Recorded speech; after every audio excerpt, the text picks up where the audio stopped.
Halo semuanya, kembali lagi dengan saya.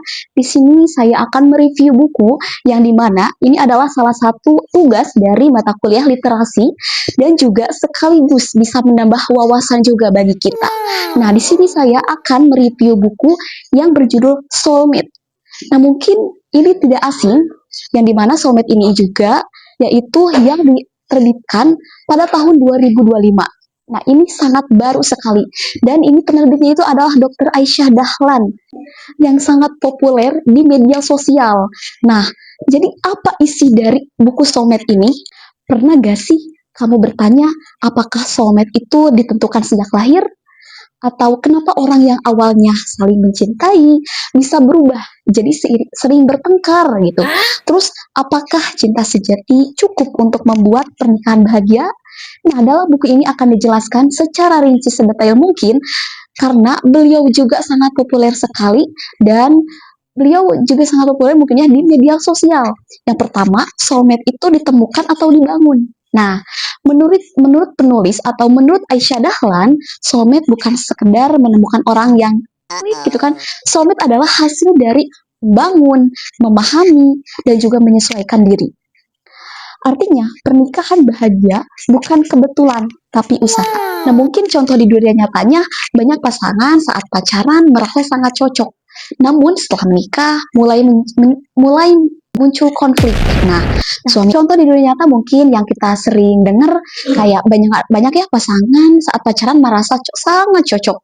Namun, setelah menikah, mulai muncul konflik. Entah itu suami ingin langsung solusi saat istri curhat gitu kan. Terus istri hanya ingin didengar, bukan diberi solusi. Nah, masalah kecil bisa jadi besar karena tidak memahami perbedaan cara berpikir. Terus, yang kedua adalah perbedaan otak laki-laki dan perempuan. Aisyah Dahlan menjelaskan bahwa secara neurologis, otak perempuan itu lebih kuat dalam komunikasi dan juga emosi.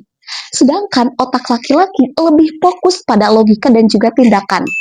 Nah, inilah sebabnya perempuan ingin didengar, sedangkan laki-laki ingin menyelesaikan masalah.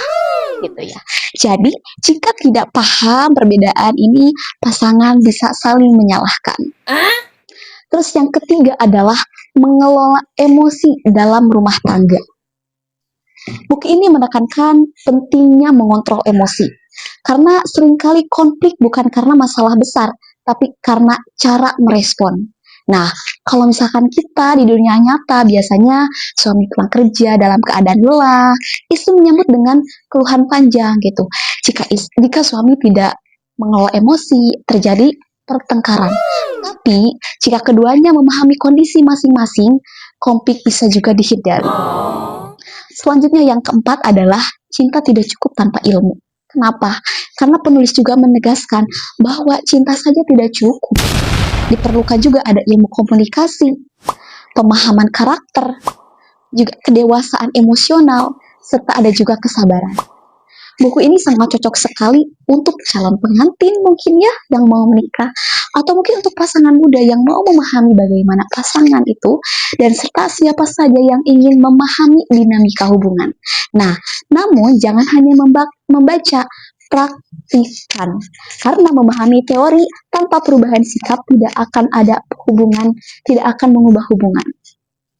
Jadi, buku Soulmate mengajarkan bahwa soulmate bukan tentang mencari orang sempurna, tapi tentang menjadi pribadi yang matang dan siap memahami pasangan.